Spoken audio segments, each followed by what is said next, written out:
এমন লোক মুসলমানদের মধ্যে নাই। আরে পূজা করবে তো দূরের কথা, মাজারে সেজদা করলেই তো মায়ের একটা মাটিতে পড়ে না। বড় বড় ওলিয়া উলিয়াদের মাজারে গিয়ে সেজদা করলে মুসলমানরা ছেড়ে দেয়, মায়ের একটাও তো মাটিতে পড়ে না।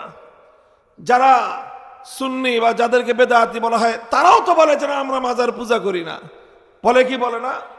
সুতরাং মুসলমানদের মধ্যে কেন মাজার পূজারি নাই? হ্যাঁ, কিছু বেদাত আছে, ইত্যাদি আছে, কিন্তু মুসলমানরা জানে ইবাদতের মালিক একমাত্র কে, ইবাদতের হকদার একমাত্র কে, আসমান এবং জমিনের মধ্যে মাবুদ একমাত্র কে। এই জন্য আল্লাহ ছাড়া কোন গায়রুল্লাহর ইবাদত কোন মুসলমান করে না, কোন মুসলমান সহ্যও করে না। কোন মূর্তির পূজা কেউ করে না, কোন অগ্নির পূজা কেউ করে না, কোন সূর্যের পূজা কেউ করে না। যেই সমস্ত জিনিসের পূজা অন্যান্য ধর্মাবলম্বীরা করে, মুসলমানরা জানে ইবাদত একমাত্র আল্লাহর। সুতরাং আল্লাহকে বাদ দিয়ে অন্য কোন মাখলুকের এক মুহূর্তের জন্য ইবাদত করলে ঈমান থাকে না। কিন্তু বড় আফসোসের বিষয়, যেই মানুষগুলো 24 ঘন্টার মধ্যে 1 সেকেন্ডের জন্য আল্লাহ ছাড়া অন্য কারো পূজা করতে প্রস্তুত না, সেই ধরনের অসংখ্য মানুষ আইন তৈরি করবার ক্ষেত্রে আমার আল্লাহর অধিকার কেড়ে নিয়ে বিভিন্ন কর্তৃপক্ষকে সেই অধিকার দিয়ে রেখেছে, অথচ নিজেদেরকে আবার ইমানদার বলেও পরিচয় দেয়।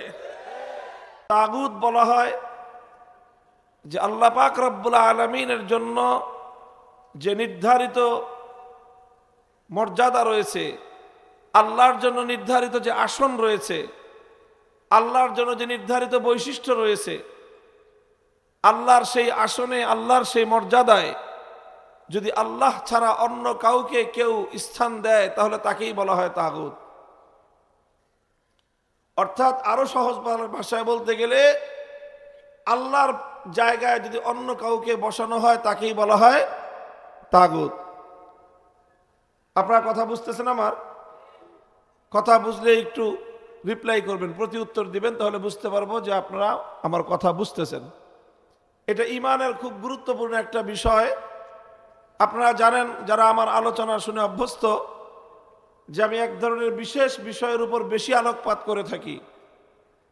সেটা হলো যেই সকল জায়গা দিয়ে আমাদের সমাজে ব্যাপকভাবে ঈমানদার মানুষের ঈমান ধ্বংস হয়, মুসলমানদের ঈমান হরণ হয়, সেই জায়গাগুলো নিয়ে আমি কথা বেশি বলি। আর এই কথা বলতে গেলে একটা প্রসঙ্গ আমার আলোচনার মধ্যে ঘুরে ফিরে আসে। সেই প্রসঙ্গটা হলো রাষ্ট্র এবং রাজনীতি। এই কথাটা আমার আলোচনায় আসে। কারণ কেন আসে? অনেকে মনে করে যেটা আমি রাজনীতি করতেছি, রাজনৈতিক আলোচনা করি না। আমি রাজনৈতিক আলোচনা করি না, বরং আমি রাজনীতির সাথে সংশ্লিষ্ট কোরআনে কারীমের এবং ইসলামের দৃষ্টিভঙ্গি তুলে ধরি। আর এটা তুলে ধরতে গেলেই প্রচলিত রাজনীতির সাথে একটা বিরোধ তৈরি হয়, আর তখনই এটার বিরুদ্ধে কথা চলে যায়। কোরআনের কথা বলতে গেলে, ঈমানের কথা বলতে গেলে তো কুফরির বিরুদ্ধে যাবেই। ঈমানের কথা বলতে গেলে কুফরির বিরুদ্ধে যাবে না? তো যেই ঈমানের কথা কুফরির বিরুদ্ধে যায় না, সেটা কেমন ঈমানের কথা? তো এই জন্য এই যে তাগুতের পরিচয় দিচ্ছি, কারণ আমার ব্যক্তিগত অ্যানালাইসিস হলো আমাদের সমাজে যত ধরনের ইসলাম গর্হিত ইসলাম বিরোধী কার্যকলাপ আছে, অনেক আছে, অধিকাংশ ইসলাম বিরোধী কার্যকলাপের দ্বারা মানুষের আমল নষ্ট হয়। কি নষ্ট হয়? সিনেমা দেখলে আমল নষ্ট হয়।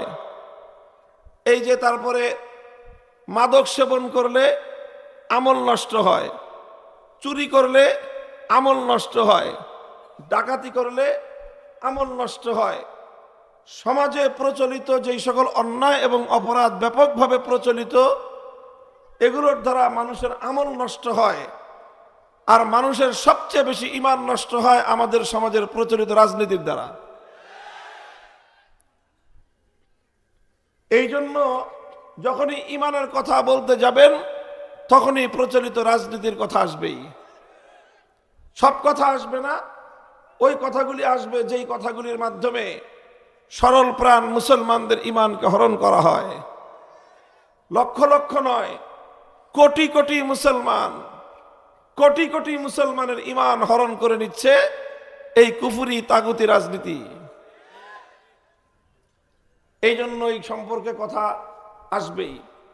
তো আপনাদেরকেও মূল পার্থক্যের জায়গাটা বুঝে নিতে হবে, কারণ নানা কারণে, আঞ্চলিক কারণে, জাতীয় কারণে, বিভিন্ন কারণে আমাদের সকলকেই রাজনীতির সাথে কম বেশি জড়াতে হয়। কথা বলেন ঠিক না বেঠিক? নির্বাচন যখন আসবে তখন তো আর কারো হুঁশ থাকবে না, তখন মার্কাটা কি মার্কাটা কি মার্কাটা কি এই সব করতে করতে সারা দেশের সব মানুষ রাজনীতির সাথে জড়ায় পড়ে। এই জন্য জড়াবেন তো, যেহেতু জড়াবেনই, বুঝে নেন ভালো করে যে কতটুকু জড়ানো যাবে কতটুকু জড়ানো যাবে না। ঈমানের জায়গাটা যেন পরিষ্কার থাকে, এই জন্য এই বিষয়গুলো আমি একটু আলোচনা করি। আমার উদ্দেশ্য হলো আমার সরল প্রাণ ঈমানদার মুসলমান ভাইদের ঈমানের বিষয়ে সতর্ক করা, সোচ্চার করা। শর্তটা হলো এই, মানুষের বানানো কোনো আইন, মানুষের বানানো কোনো বিধান আমার আল্লাহর কোনো আইন বা বিধানের বিরোধী হতে পারবে না। যে কোনো সরকার আইন করতে পারবে, তবে এমন আইন করতে পারবে না যে আইন আল্লাহর আইনের বিরুদ্ধে যায়। কর্তৃপক্ষ আইন করতে পারবে, তবে এমন আইন করতে পারবে না যে আইন আমার আল্লাহর আইনের বিরুদ্ধে যায়। আল্লাহর আইনের বিরুদ্ধে যদি কেউ আইন তৈরি করে, তাহলে যেই আল্লাহর আইনের বিরুদ্ধে আইন করবে সে আল্লাহর আসন নিয়ে টানাটানি করলো, সে আল্লাহর বিরুদ্ধে চ্যালেঞ্জ ছুড়ে দিল, তাকেই বলা হবে তাগুত। যেরকম আল্লাহর জায়গায় অন্য কারো ইবাদত করা হলে সে যেরকম তাগুত, আল্লাহর আইনের বিরুদ্ধে কেউ আইন করলে সেও একই রকম তাগুত। আল্লাহর আইনের বিরুদ্ধে যদি কোনো রাজা বাদশাহ আইন করে, সেই রাজা বাদশাকে বলা হবে তাগুত। আল্লাহর আইনের বিরুদ্ধে যদি কোনো রাষ্ট্রপতি আইন জারি করে, সেই রাষ্ট্রপতিকে বলা হবে তাগুত। আল্লাহর আইনের বিরুদ্ধে যদি কোনো প্রধানমন্ত্রী আইন জারি করে, সেই প্রধানমন্ত্রীকে বলা হবে তাগুত। আল্লাহর আইনের বিরুদ্ধে যদি কোনো বিচারপতি আইন জারি করে, সেই বিচারপতিকে বলা হবে তাগুত। আল্লাহর আইনের বিরুদ্ধে যদি কোনো আইন পরিষদ, কোনো সংসদ যদি কোনো আইন পাশ করে, সেই গোটা সংসদকেই বলা হবে তাগুত। মুহতারাম হাজিরিন, এটা একটা পরিষ্কার কথা। এই কথাগুলো বলতে গেলে এই তো যখন যারা আল্লাহর আইনের বিরুদ্ধে আইন করতে চায় বা আইন করে, এদের আতে গা লাগবে, এদের স্বার্থে আঘাত লাগবে, আর তখনই এরা বলবে যে হুজুর রাজনীতির পেছাল বন্ধ করেন। অথচ এটা রাজনীতির পেছাল নয়, এটা ঈমানের কথা। এ কথা যদি রক্ষা করা না যায়, ঈমান রক্ষা করা যাবে না। এভাবেই আমার সরল প্রাণ বাংলার হাজার হাজার নয়, লক্ষ লক্ষ নয়, কোটি কোটি ঈমানদারের ঈমান হরণ করে চলছে এই তাগুতের দোসরেরা।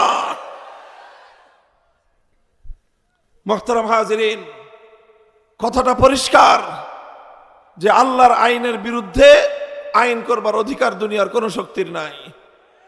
শুধু রাষ্ট্র নয়, শুধু সরকার নয়, শুধু মন্ত্রী পরিষদ নয়, শুধু সংসদ নয়, সারা দুনিয়ার 700 কোটি মানুষ যদি মিলে কোন একটা বিধান তৈরি করে, কোন একটা আইন তৈরি করে, আর সেই আইন যদি আমার আল্লাহর কোন একটা আইনের 1/100 বিরোধী হয়, সে আইন বাতিল বলে গণ্য হবে। আসমান এবং জমিনের মধ্যখানে আইন তৈরি করবার, বিধান তৈরি করবার চূড়ান্ত ক্ষমতা একমাত্র কার? আমি আপনাদেরকে জিজ্ঞাসা করি, আচ্ছা বলেন তো, একজন মানুষ যদি 24 ঘন্টার মধ্যে 23 ঘন্টা 55 মিনিট শুধু এক আল্লাহর ইবাদত করে, শুধু 5টা মিনিটের জন্য দুর্গার পূজা করে, বলেন লোকটা ইমানদার না বেঈমান? অথচ সে আল্লাহর ইবাদত করছে 23 ঘন্টা 55 মিনিট। 23 ঘন্টা 55 মিনিট আল্লাহর ইবাদত করেও একজন মানুষ ইমানদার থাকতে পারলো না, কারণ সে 5 মিনিটের জন্য শিরক করেছে। কথা বলেন ঠিক কিনা? আচ্ছা 5 মিনিট না, 1 মিনিটের জন্য যদি করে, 1 মিনিট না, যদি 1 সেকেন্ডের জন্য প্রতিদিন কেউ দুর্গার পূজা করে অথবা কোনো গায়রুল্লাহর পূজা করে, কোনো দেবতার পূজা করে, ঈমান থাকতে পারে?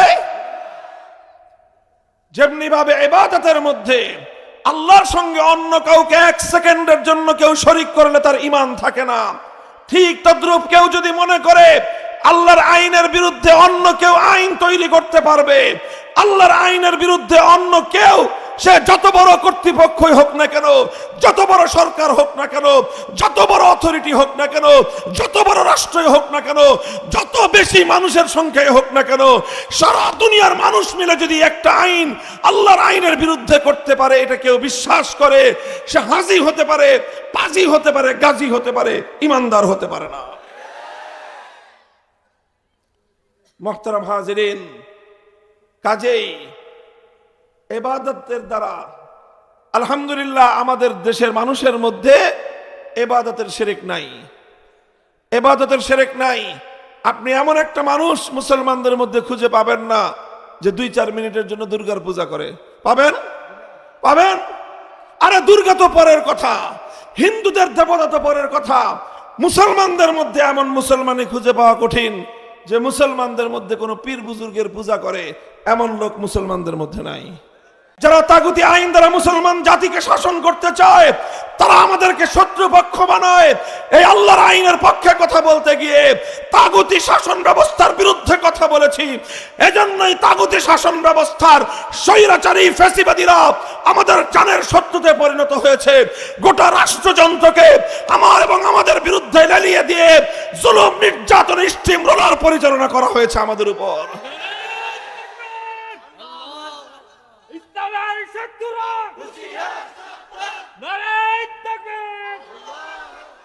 মুহতারাম হাজিরিন, কিন্তু আমরাও শপথ করেছি, ভাই জীবন জন্ম যখন নিয়েছি মরতে তো হবেই। মরবো কয়বার? বলেন কয়বার? মরার জন্য নির্ধারিত সময় আছে।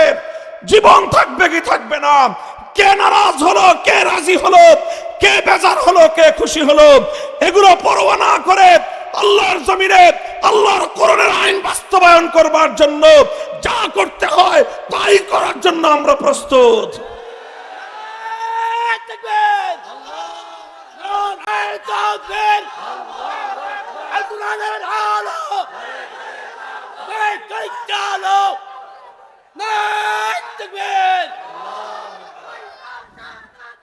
আপনারা সাথে থাকবেন তো আমাদের ইনশাআল্লাহ? আমি আপনাদেরকে বুঝাই পরিস্থিতির জটিলতাটা, ভয়াবহতা। পরিস্থিতি শুধু আমি এবং আপনি না, আমাদের গোটা দেশবাসী, যত মুসলমান আমরা এই ধরনের তাগুতি শাসনের অধীনে আমরা থাকি, আমরা ইমানের দিক থেকে একটা জটিল পরিস্থিতির সম্মুখীন আছি। পরিস্থিতিটা বোঝানোর জন্য একটা প্রশ্ন করে আপনারা বুঝে শুনে জবাব দিয়েন। আচ্ছা, আপনাদের বাড়িতে অনেক সময় চুরি হয়, ডাকাতি হয়। আচ্ছা, অনেক সময় নানা কারণে মানুষ খুন হয়। আচ্ছা, মনে করেন আপনার বাড়িতে চুরি হলো অথবা ডাকাতি হলো, অথবা আপনার কোনো আপনজন, আপনার ভাই, আপনার সন্তান, আপনার বাবা কোনোভাবে খুন হয়ে গেলেন, তখন আমাদের সমাজের মানুষরা কি করে? বলেন কি করেন? কি করেন? আইন আশ্রয় নেয় মানে কি করে? মামলা করে। কি করে? কথা ঠিক, মামলা করে। আচ্ছা, আপনি একটা মামলা করলেন, এরকম ঘটনা কি খুব রেয়ার না অহরহ? অহরহ এই ঘটনা ঘটতেছে। আমাদের অনেকেই নানা পরিস্থিতির সম্মুখীন হয়ে আমরা এই ধরনের মামলা মোকদ্দমার সাথে জড়িয়ে পড়ি। কথা বলেন ঠিক না বেঠিক? আচ্ছা, আপনি যেই মামলাটা করলেন, আদালত এটার বিচার করবে, সাক্ষী প্রমাণ যাচাই বাছাই করবে। সাক্ষী প্রমাণ যাচাই বাছাই করার পরে যদি আদালতের সামনে প্রমাণিত হয় যে হ্যাঁ, অমুকে চুরি করেছে, অমুকে ডাকাতি করেছে, অথবা অমুকে খুন করেছে, তখন আদালত চোরের বিরুদ্ধে, ডাকাতের বিরুদ্ধে, খুনির বিরুদ্ধে রায় দিবে কি দিবে না? রায়টা যে দিবে, এই যে আমাদের দেশে এরকম প্রতিদিন অসংখ্য রায় হচ্ছে, তো আপনার মামলায় যখন রায় দেওয়া হবে, তো চোরের বিরুদ্ধে যখন আদালত রায় দিবে, আল্লাহর কোরআনে যে আইন দেওয়া আছে চোরের শাস্তি হিসেবে, সেই আইন অনুযায়ী তো রায় দিবে না? হ্যাঁ, আমাদের দেশে যেই রায় দিবে আদালত, এটা কি কোরআনের আইন অনুযায়ী দিবে? ডাকাতের বিরুদ্ধে যেই শাস্তি দিবে কোরআনের আইন অনুযায়ী দিবে? খুনির বিরুদ্ধে যেই শাস্তি দিবে কোরআনের আইন অনুযায়ী দিবে? তাহলে কোন আইন অনুযায়ী দিবে বলেন? কোন আইন? মানুষের বানানো আইন, এবং সেটা সাধারণ কোনো মানুষ না, ব্রিটিশের বানানো আইন। আমাদের ঢাকায় ব্রিটিশ কারা কয় জানেন? সমাজের সবচেয়ে বড় বাটপার যেই লোকটা, অর্থাৎ ধোঁকাবাজিতে তার সাথে কেউ পারে না, চিটারিতে তার সাথে কেউ পারে না, শেষ পর্যন্ত বলে শালা একটা ব্রিটিশ। বলে কিনা আপনাদের এলাকায় আছে এই পরিভাষা? তার মানে এটা কি? ব্রিটিশ মানেই হলো সবচেয়ে কঠিন বাটপার আর চিটার। এই ছলে বলে কৌশলে মানুষের সঙ্গে ধোঁকাবাজি করতে করতে ব্রিটিশরা আমাদের সঙ্গে 190 বছর পর্যন্ত এই ধোঁকাবাজি করছে। এই জন্য আমাদের দেশের মানুষ সবচেয়ে বড় ধোঁকাবাজ আর বাটপারকে বলে সেই ব্রিটিশের বানানো আইনের দ্বারা বিচার করবে। এবার আপনি বলেন, ব্রিটিশ যে আইনটা করলো সেটা আমার আল্লাহর আইনের সপক্ষে না বিরুদ্ধে?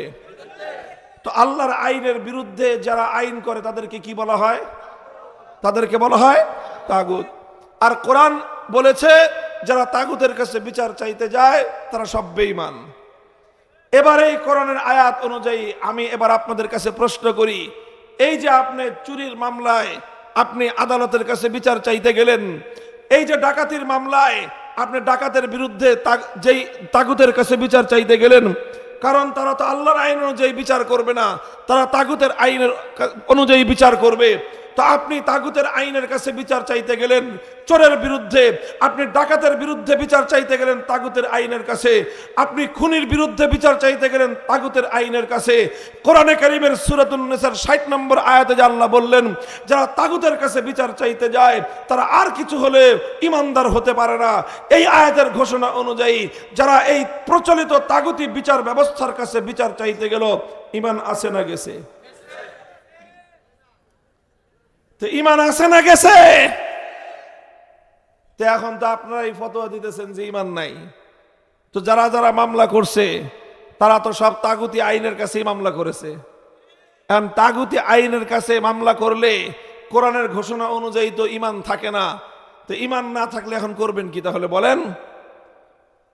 মরা গরুর গোশত খাওয়া হারাম, মরা গরুর গোশত খাওয়া, কুত্তার গোশত খাওয়া, শুয়োরের গোশত খাওয়া। তবে এই সকল হারাম গোশত যদি কোনো মানুষ এমন অবস্থায় পড়ে যায় জীবন বাঁচানোর জন্য হারাম খাদ্য ছাড়া কোনো হালাল খাদ্যের ব্যবস্থা তার কাছে নাই, সে কোনো ব্যক্তি যদি এমন একটা সংকটাপন্ন অবস্থায় পড়ে যায় তার সামনে কোনো হালাল খাদ্য নাই, আছে শুধু মরার গরুর গোশত, অথবা আছে শুধু কুত্তার গোশত, অথবা আছে শুধু শুয়োরের গোশত। এখন এমন যদি কারো অবস্থা হয়ে যায় এই গোশত না খেলে তার জীবন রক্ষা করা যাবে না, সেই অবস্থায় জীবন রক্ষা করার জন্য হারাম খাদ্য খাওয়া জায়েজ। কথা বলেন ঠিক না বেঠিক? এটা কোরআনে কারীমের সূরাতুল মায়েদার মধ্যে আল্লাহ বলেছেন যে একান্ত বাধ্য হয়ে জীবন রক্ষা করার জন্য যদি কেউ সামান্য পরিমাণ হারাম গোশত খায়, হারাম খাদ্য খায়, তাহলে সেটা তার জন্য কি আছে? বৈধ আছে। কিন্তু এই যে জীবন রক্ষা করার জন্য যে কুত্তার গোশত খাবে, এই যে জীবন রক্ষা করার জন্য যে একজন শুয়োরের গোশত খাবে, মরা গরুর গোশত খাবে, এ কয়দিন খাবে বলেন তো? কয়দিন খাওয়া জায়েজ? যতটুকু না খাইলে জীবন রক্ষা পায় না ততটুকু পর্যন্ত খাওয়া তার জন্য জায়েজ। আর এর পরের সময়ের জন্য হালাল খাদ্য অন্বেষণ করা তার জন্য ফরজ। তুমি মরা গরুর গোশত খাইছো, খাইতেই থাকবা, খাইতেই থাকবা, খাইতেই থাকবা। কুত্তার গোশত খায়া জীবন বাঁচাইছো, কুত্তার গোশত খাইতেই থাকবা। শুয়োরের গোশত খেয়ে একবার জীবন বাঁচাইছো, শুয়োরের গোশত এখন বছরের পর বছর খাইতেই থাকবা। এইভাবে বছরের পর বছর হারাম খাদ্য খাওয়া আমার আল্লাহ বৈধ করেন নাই। সাইয়্যিদানা ওয়া মাওলানা মুহাম্মাদান আবদুহু ওয়া রাসূলুহু সাল্লাল্লাহু তাআলা আলাইহি ওয়া আলা আলিহি ওয়া আসহাবিহি ওয়া বারাকা ওয়া সাল্লাম وبارك وسلم تسليما كثيرا. أما بعد فأعوذ بالله من الشيطان الرجيم. بسم الله الرحمن الرحيم. ألم تر إلى الذين يزعمون أنهم آمنوا بما أنزل إليك وما أنزل من قبلك يريدون أن يتحاكموا إلى الطاغوت وقد أمروا أن يكفروا به ويريد الشيطان أن يضلهم ضلالا بعيدا بارك الله لنا ولكم في القرآن العظيم ونفعنا وإياكم بالآيات والذكر الحكيم اللهم صل على محمد وعلى آل محمد كما صليت على إبراهيم وعلى آل إبراهيم إنك حميد مجيد اللهم بارك على محمد وعلى آل محمد كما باركت على إبراهيم وعلى آل إبراهيم إنك حميد مجيد محترم حضرات علماء کرام সম্মানিত শ্রদ্ধাভাজন আমার মুরব্বী সাহেবান সমবেত ইসলাম প্রিয় কোরআন প্রেমিক নবী প্রেমিক তাওহীদি মুসলমান ভাই ও বন্ধুগণ পর্দার অন্তরালে বাসা বাড়িতে অবস্থানরত আমার সম্মানিত মা ও বোনেরা আল্লাহ পাক রব্বুল আলামিনের তৌফিকে আমরা আজকের এই মোবারক মাহফিলে উপস্থিত হওয়ার এবং এখান থেকে উলামায়ে কেরামের মূল্যবান নসিহত এবং আলোচনা শুনবার সৌভাগ্য লাভ করেছি। এই জন্য রব্বে করিমের দরবারে কালিমাতুশ শুকরের হাদিয়া পেশ করি আলহামদুলিল্লাহ। আমি আপনাদের সম্মুখে পবিত্র কোরআনে কারীমের সূরাতুন নিসার ৬০ নম্বর আয়াত খানা তেলাওয়াত করেছি। উল্লেখিত আয়াতের মধ্যে আল্লাহ পাক রব্বুল আলামিন এক শ্রেণীর মানুষের উপর বড় আশ্চর্য নিয়ে বড় ক্ষোভ নিয়ে আল্লাহ প্রশ্ন রেখেছেন। আল্লাহ বলেন যে তুমি কি লক্ষ্য করেছ ওই সকল লোকদের প্রতি যারা আল্লাযীনা ইয়াজউমুনা আন্নাহুম আমানু বিমা উনজিলা ইলাইকা ওয়া মা উনজিলা মিন ক্বাবলিক, যারা দাবি করে যে তারা ঈমানদার অথচ ইউরিদুনা আন ইয়াতাহাকামু ইলা তাগুত, অথচ তারা তাদের এই দাবির সম্পূর্ণ বিপরীত। তারা চায় তাগুতের কাছে বিচার চাইতে, তাগুতের কাছে সিদ্ধান্ত চাইতে চায়। অর্থাৎ পবিত্র কোরআনে কারীমের এই আয়াত স্পষ্ট ভাষায় দ্ব্যর্থহীনভাবে একথা প্রমাণ করছে যে যারা আল্লাহ পাক রব্বুল আলামিনের উপর বিশ্বাসী হতে হয়, আল্লাহর উপর যাদের ঈমান আছে, তারা কশ্চিনকালেও তাগুতের কাছে সিদ্ধান্ত জানতে চাইতে পারে না। আর যারা তাগুতের কাছে সিদ্ধান্ত চাইবে তারা আর কিছু হলেও ঈমানদার হতে পারে না। আল্লাহর উপর ঈমান এবং তাগুতের উপর বিশ্বাস এই দুটো কশ্চিনকালেও একসাথে হতে পারে না। সূরাতুল বাকারার মধ্যে আল্লাহ পাক রব্বুল আলামিন আরো স্পষ্ট ভাষায় বলেছেন, قد تبين الرشد من الغي فمن يكفر بالطاغوت ويؤمن بالله فقد استمسك بالعروة الوثقى لا انفصام لها। আল্লাহ বলেন যে সঠিক পথ এবং ভুল পথ উভয়টা দিবালোকের ন্যায় পরিষ্কার। যে ব্যক্তি তাগুতকে অস্বীকার করে আল্লাহর উপর ঈমান আনবে, সেই ব্যক্তি একমাত্র সঠিক পথটাকে শক্তিশালীভাবে ধরতে পারবে। অর্থাৎ শুধুমাত্র আল্লাহর উপর ঈমান আনাই যথেষ্ট নয়, বরং সেই সঙ্গে তাগুতকে অস্বীকার করতে হবে। অন্যত্র আল্লাহ পাক রব্বুল আলামিন কোরআনে পাকের মধ্যে বলেছেন, আল্লাযীনা আমানু ইউকাতিলুনা ফী সাবিলিল্লাহ ওয়াল্লাযীনা কাফারু ইউকাতিলুনা ফী সাবিলিত তাগুত।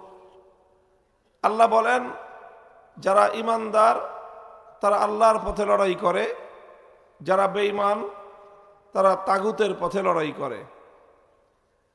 একটা কথাই প্রত্যেকটা আয়াতের মধ্যে ঘুরে ফিরে আসতেছে, সেটা হলো যে যারা তাগুতের অনুসারী, যারা তাগুতকে বিশ্বাস করে, যারা তাগুতকে অনুসরণ করে, যারা তাগুতের পথে লড়াই করে, এই সবগুলো বৈশিষ্ট্য হলো বেঈমানদের বৈশিষ্ট্য, কাফেরদের বৈশিষ্ট্য। মুহতারাম হাজরিন, প্রশ্ন করতে পারেন যে তাগুতটা কি জিনিস? এটা একটু বোঝা দরকার, যেহেতু পবিত্র কোরআনে কারীমের মধ্যে আল্লাহ পাক রব্বুল আলামিন বারবার এই শব্দটাকে প্রয়োগ করেছেন। যেহেতু কোরআনে কারীমের মধ্যে একটি বিষয় বারবার এসেছে, এই জন্য যারা পবিত্র কোরআনে কারীমের ব্যাখ্যা করেছেন, তাফসীর করেছেন, তারা সকলেই এই তাগুতের ব্যাখ্যা করেছেন, সংজ্ঞা দিয়েছেন, তার পরিচয় তুলে ধরেছেন। সমস্ত মুফাসসিরিনদের বক্তব্যগুলোকে একত্রিত করলে তার সারাংশ যা দাঁড়ায়, সেটাকে আমরা সংক্ষিপ্তভাবে এভাবে বলতে পারি যে তাগুত বলা হয় যে আল্লাহ পাক রব্বুল আলামিনের জন্য যে নির্ধারিত মর্যাদা রয়েছে, আল্লাহর জন্য নির্ধারিত যে আসন রয়েছে, আল্লাহর জন্য যে নির্ধারিত বৈশিষ্ট্য রয়েছে, আল্লাহর সেই আসনে, আল্লাহর সেই মর্যাদায় যদি আল্লাহ ছাড়া অন্য কাউকে কেউ স্থান দেয়, তাহলে তাকেই বলা হয় তাগুত। অর্থাৎ আরো সহজ ভাষায় বলতে গেলে, আল্লাহর জায়গায় যদি অন্য কাউকে বসানো হয়, তাকেই বলা হয় তাগুত। আপনারা কথা বুঝতেছেন? আমার কথা বুঝলে একটু রিপ্লাই করবেন, প্রতি উত্তর দিবেন, তাহলে বুঝতে পারবো যে আপনারা আমার কথা বুঝতেছেন। এটা ঈমানের খুব গুরুত্বপূর্ণ একটা বিষয়। আপনারা জানেন, যারা আমার আলোচনা শুনে অভ্যস্ত, যে আমি এক ধরনের বিশেষ বিষয়ের উপর বেশি আলোকপাত করে থাকি। সেটা হলো যেই সকল জায়গা দিয়ে আমাদের সমাজে ব্যাপকভাবে ঈমানদার মানুষের ঈমান ধ্বংস হয়, মুসলমানদের ঈমান হরণ হয়, সেই জায়গাগুলো নিয়ে আমি কথা বেশি বলি। আর এই কথা বলতে গেলে একটা প্রসঙ্গ আমার আলোচনার মধ্যে ঘুরে ফিরে আসে। সেই প্রসঙ্গটা হলো রাষ্ট্র এবং রাজনীতি। এই কথাটা আমার আলোচনায় আসে। কারণ কেন আসে? অনেকে মনে করে যেটা আমি রাজনীতি করতেছি, রাজনৈতিক আলোচনা করি। না, আমি রাজনৈতিক আলোচনা করি না, বরং আমি রাজনীতির সাথে সংশ্লিষ্ট কোরআনে কারীমের এবং ইসলামের দৃষ্টিভঙ্গি তুলে ধরি। আর এটা তুলে ধরতে গেলেই প্রচলিত রাজনীতির সাথে একটা বিরোধ তৈরি হয়, বিরোধ তৈরি হয়, আর তখনই এটার বিরুদ্ধে কথা চলে যায়। কোরআনের কথা বলতে গেলে, ঈমানের কথা বলতে গেলে তো কুফরির বিরুদ্ধে যাবেই। ঈমানের কথা বলতে গেলে কুফরির বিরুদ্ধে যাবে না? তো যেই ঈমানের কথা কুফরির বিরুদ্ধে যায় না, সেটা কেমন ঈমানের কথা? তো এই জন্য এই যে তাগুতের পরিচয় দিচ্ছি, কারণ আমার ব্যক্তিগত অ্যানালাইসিস হলো, আমাদের সমাজে যত ধরনের ইসলাম গর্হিত ইসলাম বিরোধী কার্যকলাপ আছে, অনেক আছে, অধিকাংশ ইসলাম বিরোধী কার্যকলাপের দ্বারা মানুষের আমল নষ্ট হয়। কি নষ্ট হয়? সিনেমা দেখলে আমল নষ্ট হয়।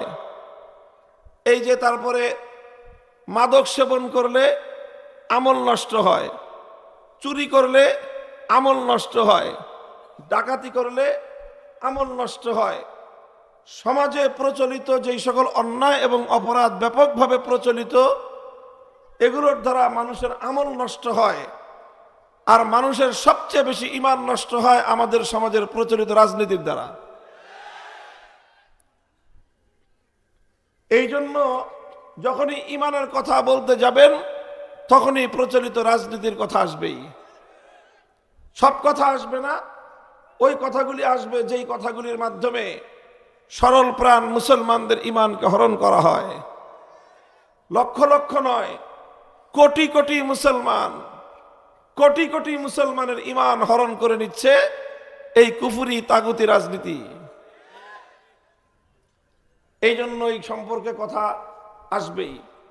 তো আপনাদেরকেও মূল পার্থক্যের জায়গাটা বুঝে নিতে হবে, কারণ নানা কারণে, আঞ্চলিক কারণে, জাতীয় কারণে, বিভিন্ন কারণে আমাদের সকলকেই রাজনীতির সাথে কম বেশি জড়াতে হয়। কথা বলেন ঠিক না বেঠিক? নির্বাচন যখন আসবে তখন তো আর কারো হুঁশ থাকবে না, তখন মার্কাটা কি মার্কাটা কি মার্কাটা কি এই সব করতে করতে সারা দেশের সব মানুষ রাজনীতির সাথে জড়ায় পড়ে।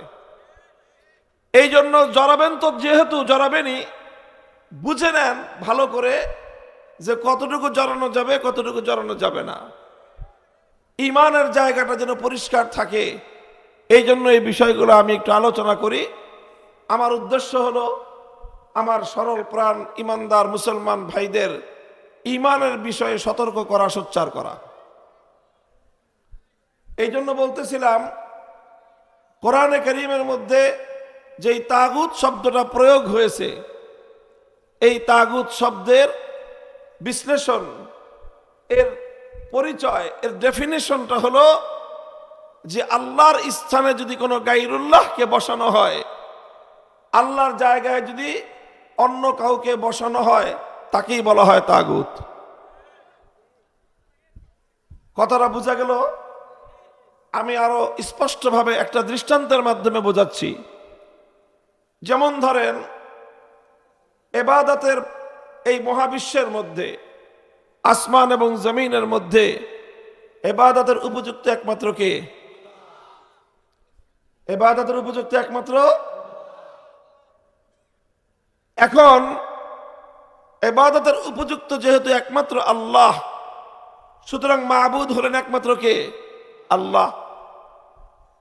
এখন কেউ যদি আল্লাহকে বাদ দিয়ে আল্লাহর পরিবর্তে অন্য কাউকে মাবুদ বানায়, অন্য কাউকে যদি মাবুদ বানায়, অন্য কারো ইবাদত করে, অন্য কারো পূজা করে, তাহলে সে যার ইবাদত করলো তাকে সে মাবুদ বানালো, অথচ মাবুদ একমাত্র কে?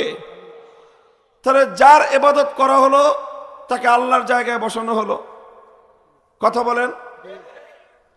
তাহলে ইবাদতের মালিক, ইবাদতের উপযুক্ত যেহেতু একমাত্র আল্লাহ, এখন আল্লাহকে বাদ দিয়ে অন্য কাউকে মাবুদের জায়গায় বসানো হলে সেই হবে তাগুত। যেমন সে যুগে মানুষ আল্লাহকে বাদ দিয়ে পূজা করত লাত, মানাত, উজ্জা, হুবাল, এই সকল দেবতার। তাহলে এই লাত, মানাত, উজ্জা, হুবাল যেগুলোর কথা কোরআনে কারীমের মধ্যে উল্লেখ হয়েছে, এগুলো আল্লাহর পরিবর্তে এগুলোর ইবাদত করার কারণে আল্লাহকে বাদ দিয়ে এই সকল দেবদেবতাকে মাবুদ বানানোর কারণে এই সকল দেবদেবতা ছিল তাগুত। আজকের যুগে মানুষ লাত, মানাত, উজ্জা, হুবালের পূজা করে না। আজকের যুগে মানুষ পূজা করে দুর্গার, কেউ পূজা করে সরস্বতীর, কেউ পূজা করে কালীর। তাহলে অথচ ইবাদতের উপযুক্ত একমাত্র কে? আল্লাহকে বাদ দিয়ে যখন কেউ দুর্গার পূজা করলো তখন দুর্গা হলো তাগুত। আল্লাহকে বাদ দিয়ে যখন কেউ সরস্বতী অথবা কালী মূর্তির পূজা করলো তখন সেগুলো হলো তাগুত। আপনারা কি বুঝতে পেরেছেন আমার কথা? আচ্ছা, এটা হলো তাগুত, যে আল্লাহর জায়গায় যাকে বসানো হলো সেটাই হলো তাগুত। আল্লাহর সবচেয়ে বড় বৈশিষ্ট্য হলো তাওহীদ।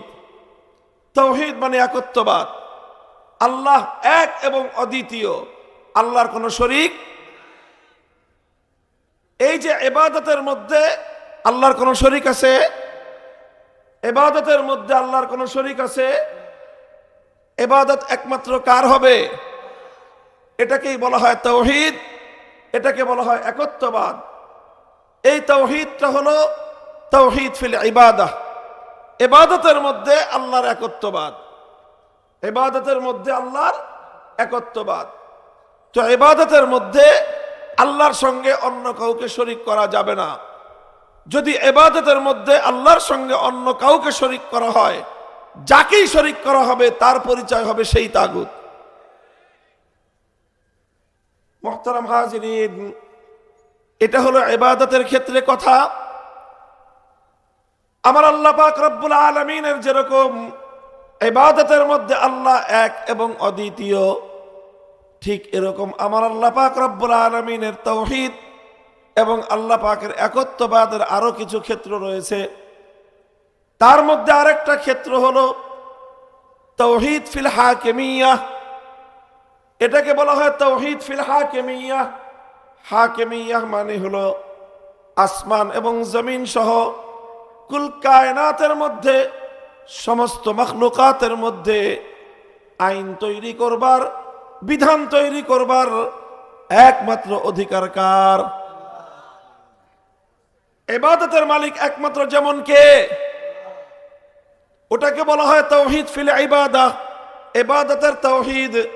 ঠিক তদ্রূপ আইন তৈরি করবার, বিধান তৈরি করবার চূড়ান্ত ক্ষমতা একমাত্র কার? এটা হলো আইন তৈরি করবার তাওহীদ। এটাকে আরবিতে বলা হয় তাওহীদ ফিল হাকিমিয়াহ।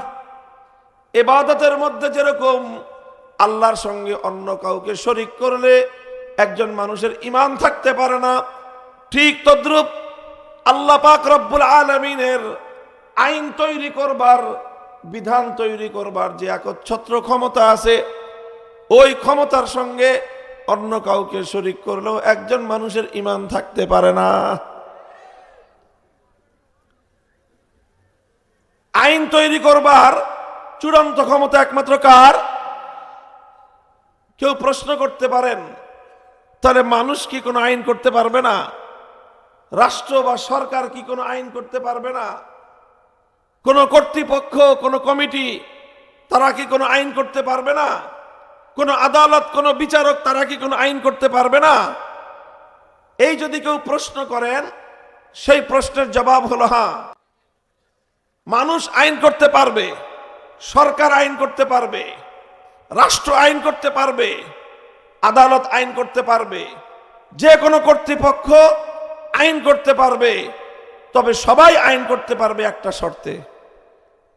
কিভাবে পারবে? বলেন কিভাবে পারবে? কিভাবে পারবে? এক শর্তে আইন করতে পারবে। শর্তটা কি?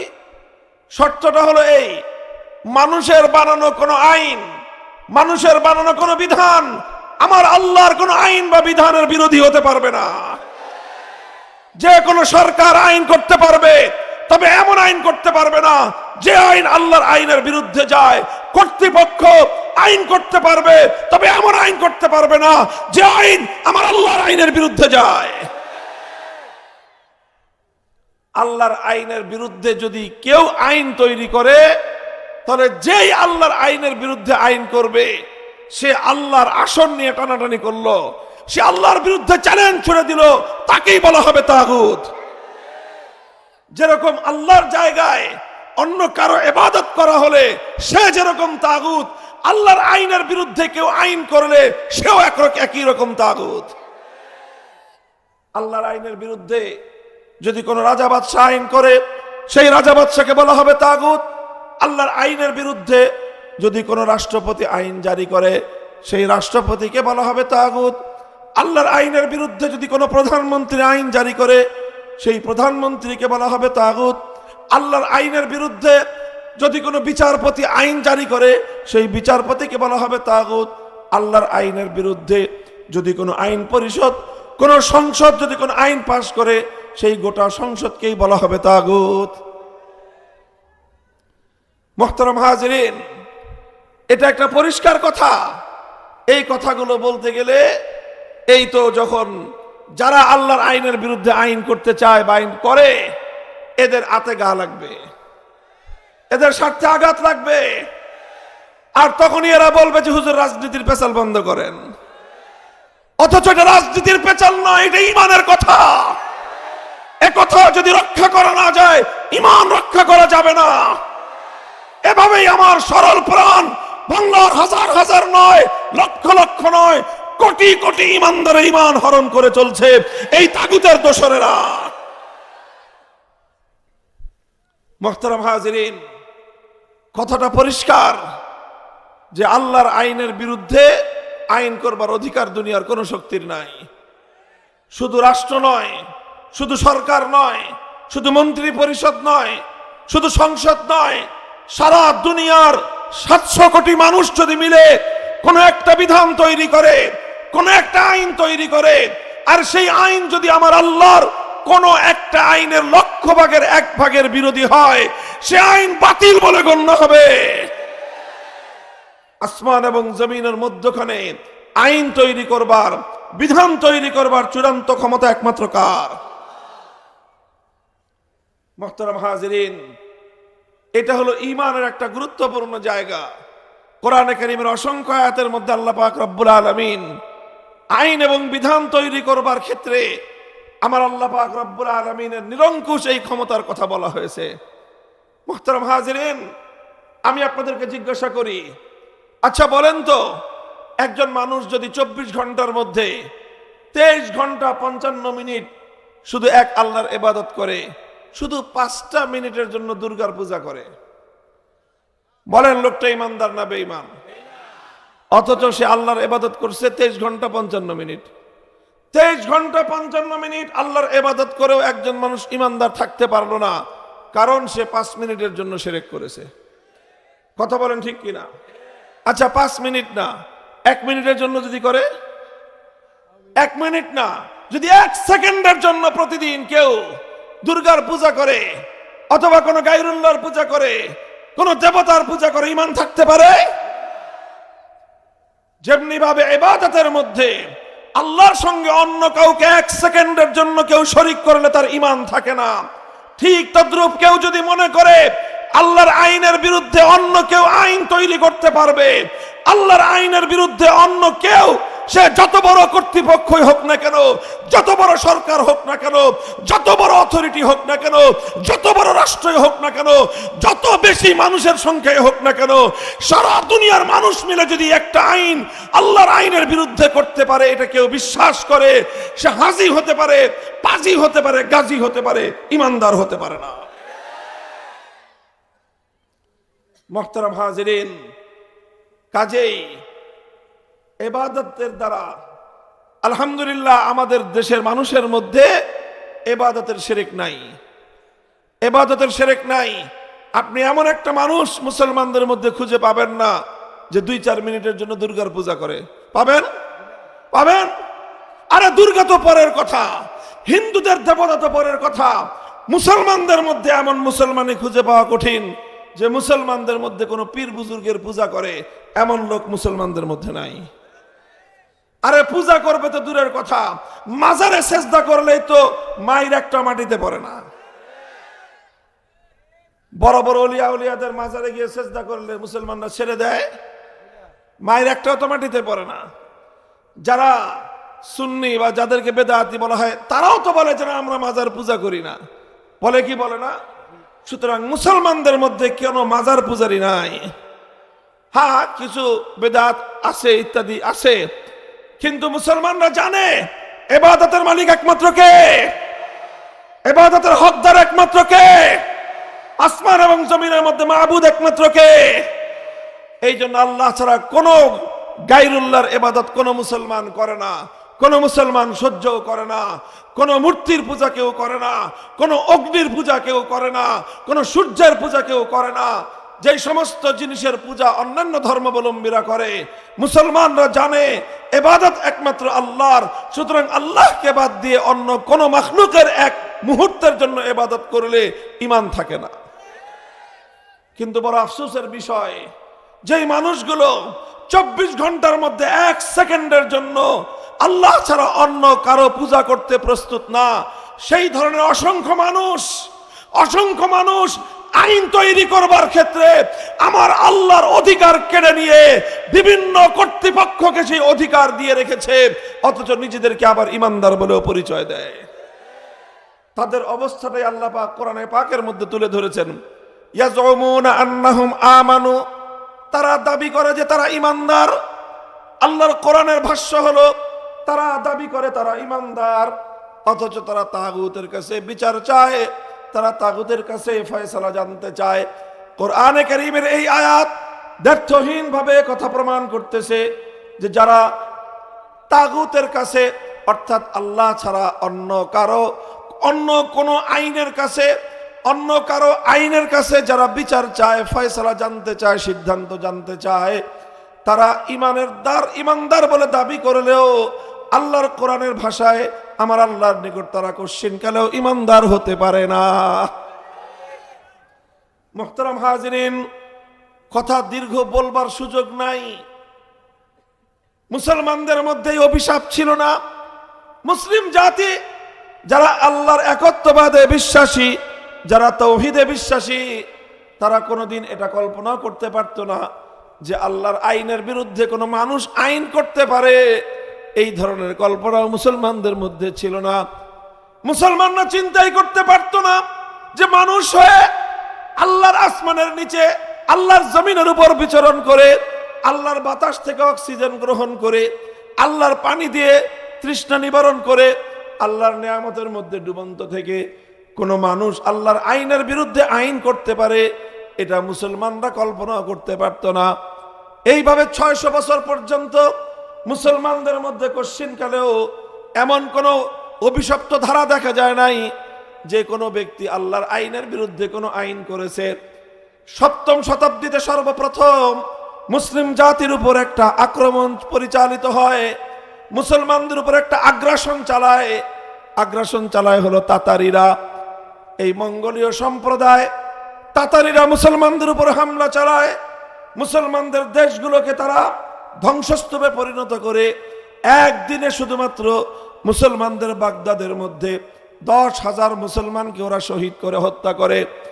এইভাবে গোটা বিশাল অঞ্চল, মুসলমানদের একটা বিশাল এলাকা দখল করে নিয়ে তাতারিরা তারা সেখানে আল্লাহর আইনকে উৎখাত করে দিয়ে, আল্লাহর আইনকে তারা বাতিল বলে গণ্য করে, তাতারিরা তাদের নেতা চেঙ্গিস খানের বানানো আইনের একটা বই ছিল, সেই বইটার নাম ছিল ইয়াসেক। সেই ইয়াসেক বই, চেঙ্গিস খানের বানানো আইন তারা মুসলমান জাতির উপর চাপিয়ে দিল। মুহতারাম হাজিরিন, ইতিহাস বলে এই ইয়াসেক গ্রন্থের আইন যখন মুসলমানদের উপর চাপানো হলো, ওলামায়ে উম্মত তারা এই আইনকে প্রতিহত করার জন্য, এই তাগুত প্রতিহত করার জন্য, চেঙ্গিসি আইনকে প্রতিহত করার জন্য তারা অনেক ত্যাগের কোরবানি স্বীকার করেছেন, অনেক রক্ত দিয়েছেন, অনেক জীবন দিয়েছেন, অনেক কোরবানি স্বীকার করেছেন, কিন্তু এক মুহূর্তের জন্যও তারা চেঙ্গিস খানের বানানো আইনের সামনে মাথা নত করেন নাই। আবার মুসলমানদের এই কঠোর ভূমিকার কারণে, জিহাদের পর জিহাদ পরিচালনা করবার কারণে, তাতারিদের বিরুদ্ধে কঠোর পদক্ষেপ গ্রহণ করবার কারণে এক সময় তাতারিরা পরাজিত হয়। মুসলিম জাতির মধ্যে আবার আল্লাহর আইন ফিরে আসে। মানুষের বানানো আইন, তাগুতের আইন, এটা উৎখাত হয়ে যায়। এরপর থেকে আবার 700 বছর পর্যন্ত মুসলিম জাতির মধ্যে আল্লাহর আইনে পরিচালিত হতে থাকে। এরপরে 18 শতকে যখন মুসলমানদের উপর পশ্চিমা ইউরোপিয়ানদের আগ্রাসন শুরু হয়, আমাদের এই ভারতবর্ষে যখন ব্রিটিশরা দখল করে নেয়, ব্রিটিশরা দখল করে নিয়ে তারা যেই কাজটা করে সেই কাজটা হলো আল্লাহর আইনকে উৎখাত করে দিয়ে ব্রিটিশরা তাদের বানানো আইন এই জাতির উপর চাপিয়ে দেয়। ব্রিটিশরা যখন এই জাতির উপর তাদের বানানো আইন চাপিয়ে দেয়, আল্লাহর আইনের বিরুদ্ধে যে আইন মানুষ বানায় সেটাকেই আমরা বলি তাগুতি আইন। এই তাগুতি আইন যখন আমার জাতির উপর, কাদের উপর চাপিয়ে দেওয়া হয়, ওলামায়ে কেরাম, আলেম সমাজ এই ব্রিটিশের বিরুদ্ধে লড়াই করেন, যুদ্ধ করেন। একের পর এক লড়াই হয়েছে, যুদ্ধ হয়েছে, এবং আল্লাহর জমিন থেকে তাগুতি আইনকে উৎখাত করার জন্য অনেক ত্যাগ আর কোরবানি স্বীকার করেছে। 190 বছর পর্যন্ত ব্রিটিশের বিরুদ্ধে জিহাদ আর সংগ্রামের পর ব্রিটিশরা এই দেশটা ছেড়ে পালিয়ে যেতে বাধ্য হয়। ব্রিটিশরা যখন এই দেশটা ছেড়ে চলে যায়, তখন এই দেশটা কিভাবে চলবে এটা নিয়ে একটা বিতর্ক হয়। দুই জাতি, হিন্দু এবং মুসলমানদের মধ্যে। হিন্দুরা বলল সামনের দিনে আমাদের এই দেশটা চলবে ধর্মনিরপেক্ষ মতবাদ অনুযায়ী।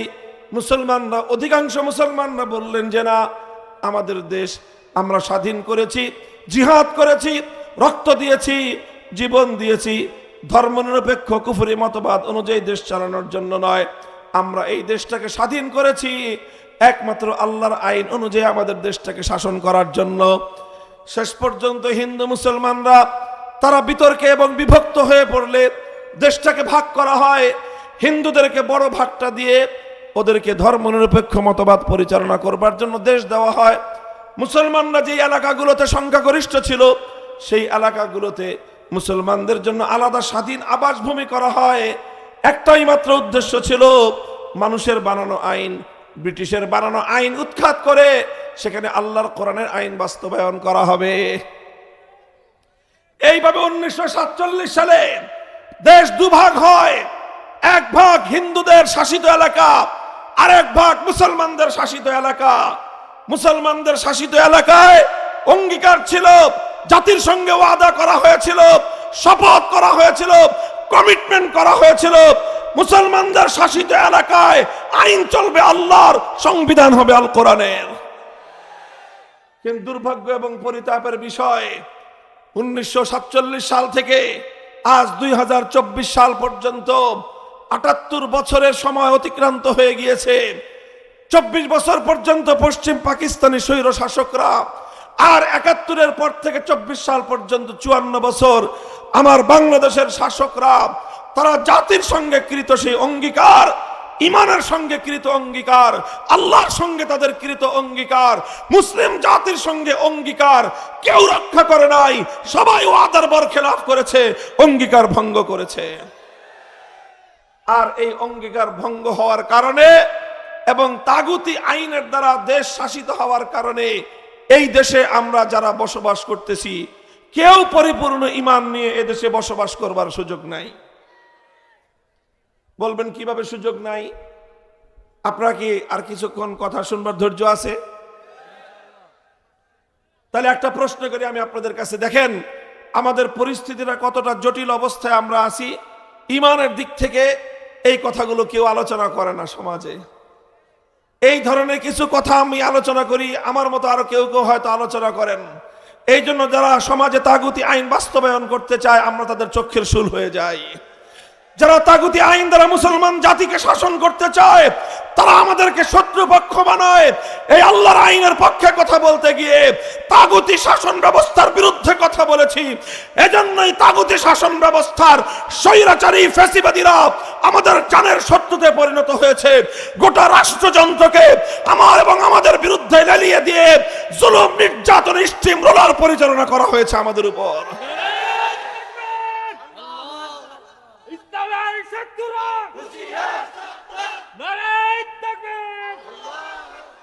মুহতারাম হাজিরিন, কিন্তু আমরাও শপথ করেছি ভাই, জীবন জন্ম যখন নিয়েছি মরতে তো হবেই।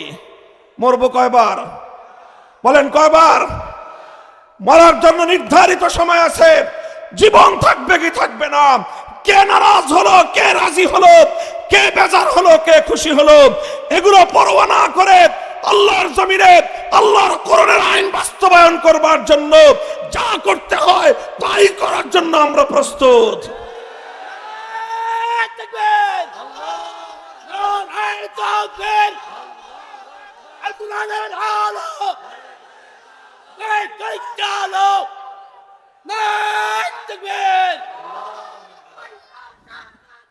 আপনারা সাথে থাকবেন তো আমাদের ইনশাআল্লাহ? আমি আপনাদেরকে বুঝাই পরিস্থিতির জটিলতাটা, ভয়াবহতা। পরিস্থিতি শুধু আমি এবং আপনি না, আমাদের গোটা দেশবাসী, যত মুসলমান আমরা এই ধরনের তাগুতি শাসনের অধীনে আমরা থাকি, আমরা ঈমানের দিক থেকে একটা জটিল পরিস্থিতির সম্মুখীন আছি। পরিস্থিতিটা বোঝানোর জন্য একটা প্রশ্ন করে আপনারা বুঝে শুনে জবাব দিয়েন। আচ্ছা, আপনাদের বাড়িতে অনেক সময় চুরি হয়, ডাকাতি হয়। আচ্ছা, অনেক সময় নানা কারণে মানুষ খুন হয়। আচ্ছা, মনে করেন আপনার বাড়িতে চুরি হলো অথবা ডাকাতি হলো, অথবা আপনার কোনো আপনজন, আপনার ভাই, আপনার সন্তান, আপনার বাবা কোনোভাবে খুন হয়ে গেলেন, তখন আমাদের সমাজের মানুষরা কি করে বলেন? কি করেন? কি করেন? আইন আশ্রয় নেয় মানে কি করে? মামলা করে। কি করে? কথা ঠিক, মামলা করে। আচ্ছা, আপনি একটা মামলা করলেন, এরকম ঘটনা কি খুব রেয়ার না অহরহ? অহরহ এই ঘটনা ঘটতেছে। আমাদের অনেকেই নানা পরিস্থিতির সম্মুখীন হয়ে আমরা এই ধরনের মামলা মোকদ্দমার সাথে জড়িয়ে পড়ি। কথা বলেন ঠিক না বেঠিক? আচ্ছা, আপনি যেই মামলাটা করলেন, আদালত এটার বিচার করবে, সাক্ষী প্রমাণ যাচাই বাছাই করবে।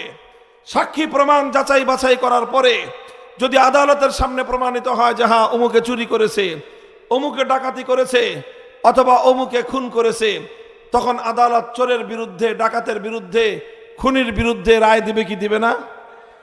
রায়টা যে দিবে, এই যে আমাদের দেশে এরকম প্রতিদিন অসংখ্য রায় হচ্ছে, তো আপনার মামলায় যখন রায় দেওয়া হবে, তো চোরের বিরুদ্ধে যখন আদালত রায় দিবে, আল্লাহর কোরআনে যে আইন দেওয়া আছে চোরের শাস্তি হিসেবে, সেই আইন অনুযায়ী তো রায় দিবে না?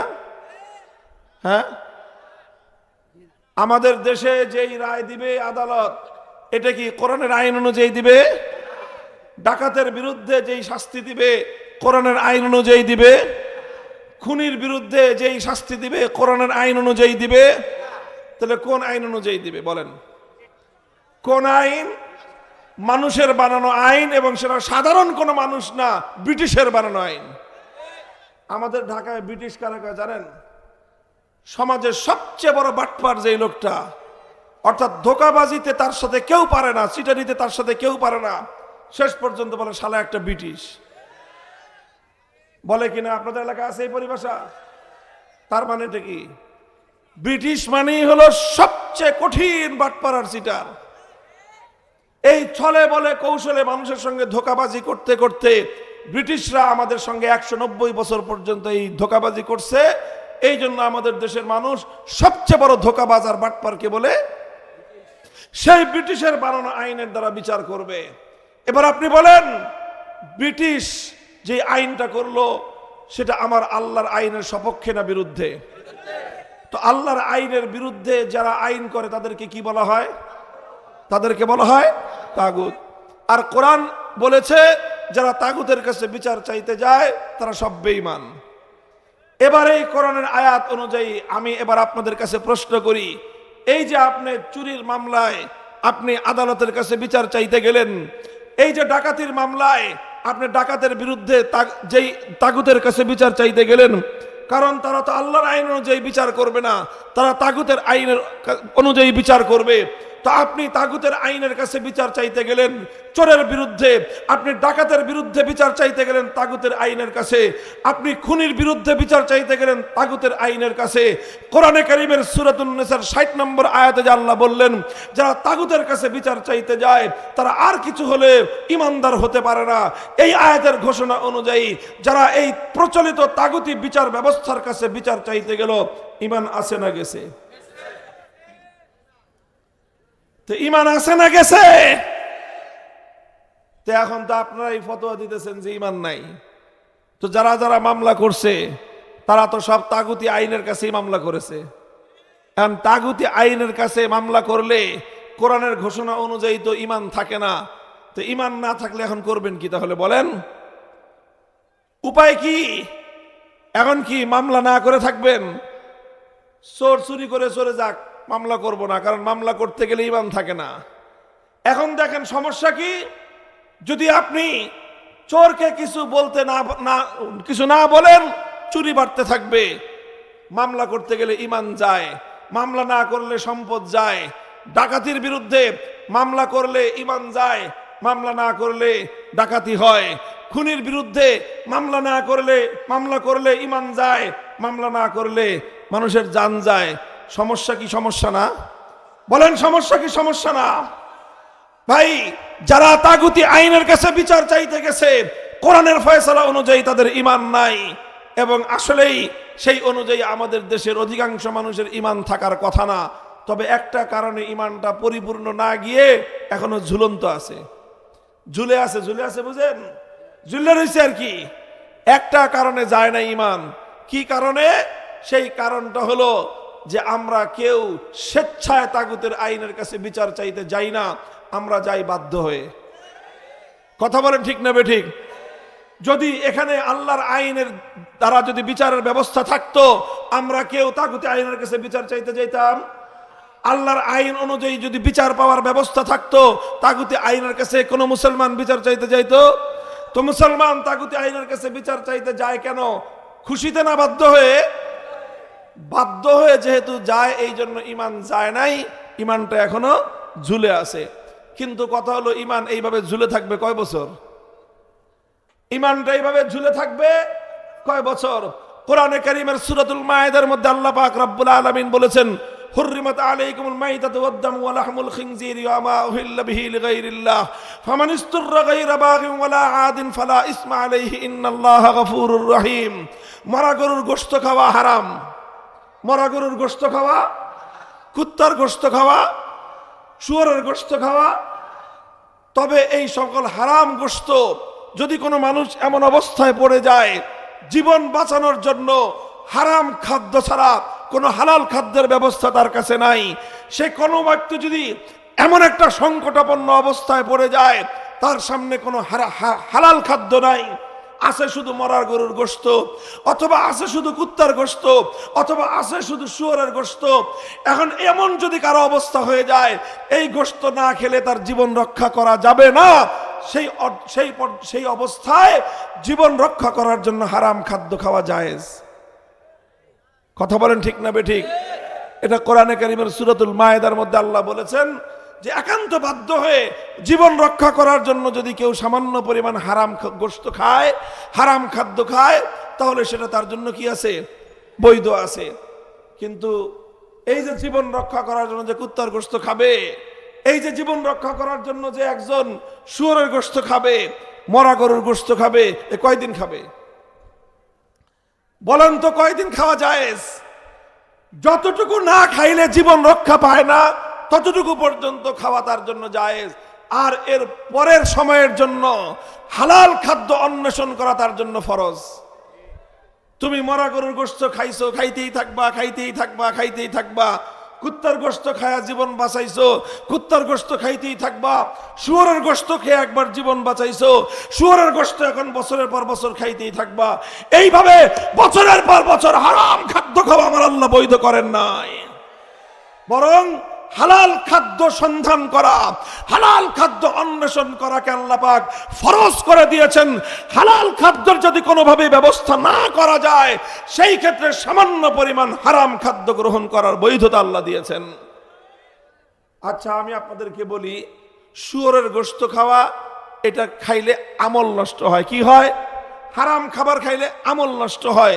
কুত্তার গোশত খাইলে আমল নষ্ট হয়, মরা গরুর গোশত খাইলে আমল নষ্ট হয়, তাগুতের কাছে বিচার চাইলে ঈমান নষ্ট হয়। বুঝেন না এই কথা? তাহলে কুত্তার গোশত খাওয়া বড় অপরাধ না তাগুতের কাছে বিচার চাওয়া বড় অপরাধ? শুয়োরের গোশত খাওয়া জঘন্য অপরাধ, জঘন্য গুনাহ না তাগুতের কাছে বিচার চাওয়া জঘন্য গুনাহ?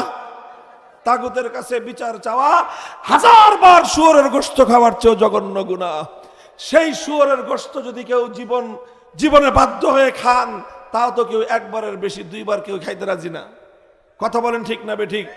অথচ আমরা তো বলি যে বাধ্য হয়ে তাগুতের বিচার কাছে যাই, তাগুতের কাছে বিচার চাইতে যাই বাধ্য হয়ে। আজ বাধ্য হয়ে কত বছর চাইতে যাচ্ছি? 190 বছর ব্রিটিশের আমল গেল, 24 বছর পাকিস্তানের আমল গেল, 54 বছর বাংলাদেশের আমল গেল, 268 বছর পর্যন্ত আমরা মুসলমান একই কথা ইমানের বিরুদ্ধে গিয়ে তাগুতের কাছে বিচার চাইতে যাচ্ছি, যেটা আমার এবং আপনার ইমান ধ্বংসের কারণ। কিন্তু এরপরেও 268 বছরেও আমাদের হুঁশ ফিরে নাই। প্রশ্ন হলো, কবে ফিরবে? 268 বছর পর্যন্ত কুত্তার গোশত খায় জীবন বাঁচাইতেছো, আর কবে তোমরা হালাল খাদ্য খাবা? ভাই, এই পরিবেশ, এই পরিস্থিতি পরিবর্তন করার দরকার আছে না নাই? বলেন, দরকার আছে না নাই? এই পরিস্থিতি পরিবর্তন করে এমন একটা ব্যবস্থা আমরা করতে চাই যেন কোনো মুসলমানকে তাগুতের কাছে বিচার চাইতে না হয়। কোন ইমানদারকে যেন তাগুতের কাছে বিচার চাইতে না হয়। আমরা এমন একটা ভূখণ্ড চাই, এমন একটা দেশ গড়তে চাই, এমন একটা সমাজ গড়তে চাই, যেই সমাজে প্রত্যেকটা ইমানদার কোন তাগুতের কাছে বিচার চাইবে না, বিচার চাইবে একমাত্র আল্লাহর আইনের কাছে। এটা সম্ভব কি সম্ভব না? বলেন তো, এমন একটা সমাজ গঠন করা সম্ভব কি সম্ভব না? সম্ভব, চেষ্টা করলেই সম্ভব। 15 বছর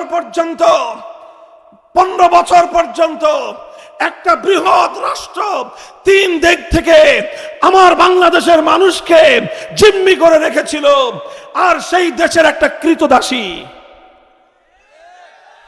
সেই দেশের একটা কেনা বান্দি, ওই দেশের একটা কেনা বান্দি 15টা বছর পর্যন্ত এই জাতির বুকের উপর জগদ্দল পাথরের মতো চেপে বসেছিল। কোনোভাবেই চাপানো সরানো যায় না। অনেক চেষ্টা করা হয়েছে, সরে না। এরপরেও তাকে সরানো সম্ভব হয়েছে কি হয় নাই? বলেন, হয়েছে কি হয় নাই? সেই যুগের ফেরাউন, সেই ভিনদেশী কেনা বান্দি বাংলাদেশে আছে না পালাইছে? মুহতারাম হাজিরিন, কিভাবে পালাইছে?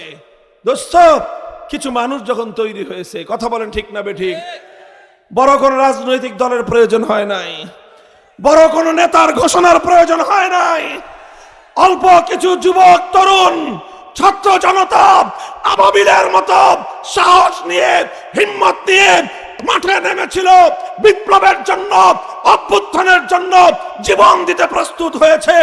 2000 দামাল যুবক যখন ফ্যাসিবাদের বিরুদ্ধে রাজপথে রক্ত দিয়েছে, এ রক্তের বন্যায় ফ্যাসিবাদী ভিনদেশী কেনাবান্দি পালিয়ে যেতে বাধ্য হয়েছে।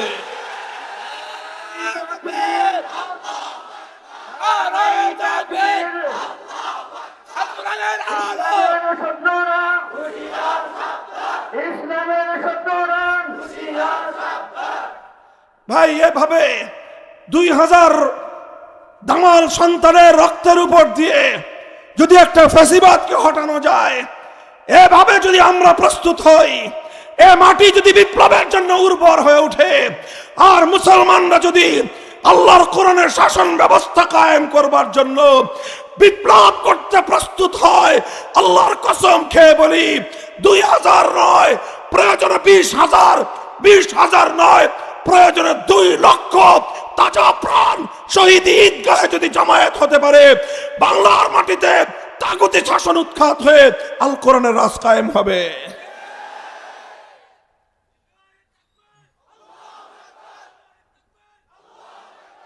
মুহতারাম হাজিরিন, এটা তো 15 বছরের জগদ্দল পাথর ছিল, আর তাগুতি শাসন 268 বছর। কত বছর?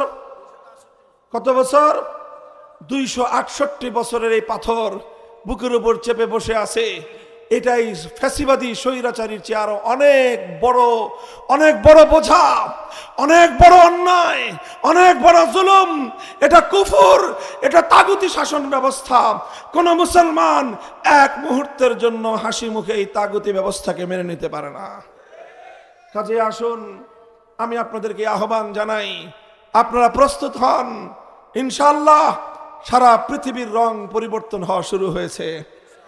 খোরাসানের মুসলমানরা পৃথিবীর বিশ্বজয়ী শক্তিকে পরাস্ত করে আল্লাহর কোরআনের শাসন কায়েম করেছে।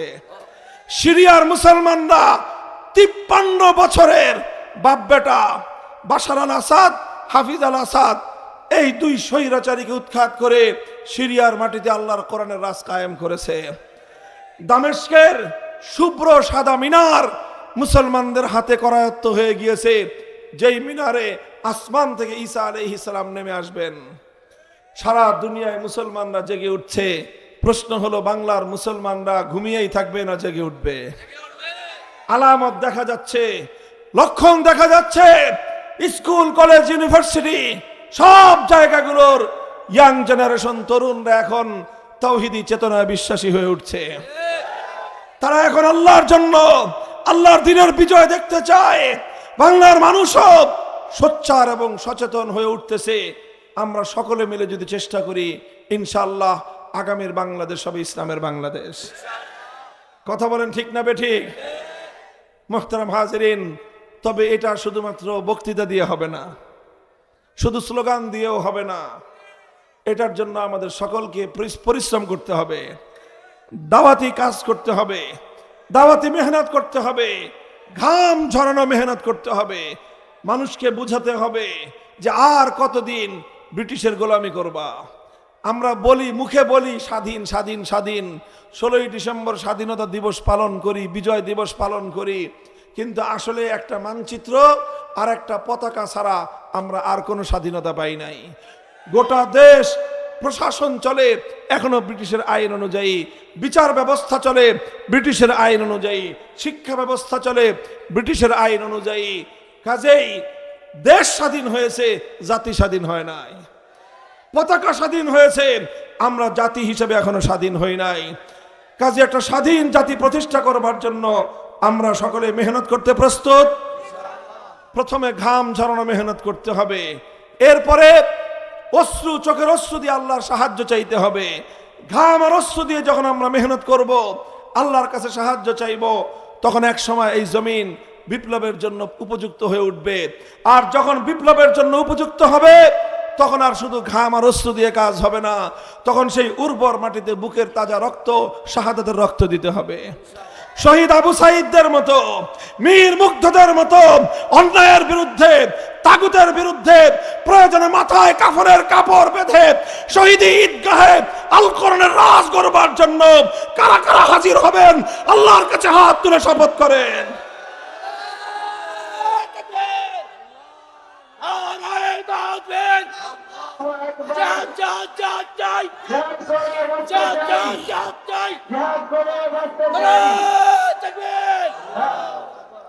আল্লাহ পাক রব্বুল আলামিন আমাদের সকলকে কবুল করেন, তৌফিক দান করেন। ভাই, কথাগুলো শুধু মুখের মজার জন্য না, কানের মজার জন্য না, এগুলো আসলে হৃদয়কে নতুন করে ঢেলে সাজানোর জন্য, চিন্তাকে পুনর্গঠনের জন্য। ইনশাল্লাহ কাজ করবেন তো? আপনারা যে শপথ করলেন, এই শপথ কার সাথে? আল্লাহ শুনছেন, এটা দেখছেন আল্লাহ। ইনশাআল্লাহ সবাই যার যার হিসাব আল্লাহর কাছে দিতে হবে। আমরা আমাদের জীবনে একটু পরিবর্তন আনি, আল্লাহ পাক রব্বুল আলামিন আমাদের অবস্থা, আমাদের দেশ, আমাদের হালাতকে পরিবর্তন করে দিবেন। সুবহানাল্লাহি ওয়া বিহামদিহি, সুবহানাকাল্লাহুম্মা বিহামদিক, আশহাদু আল্লা ইলাহা ইল্লা আনতা, আস্তাগফিরুকা ওয়া আতুবু ইলাইক।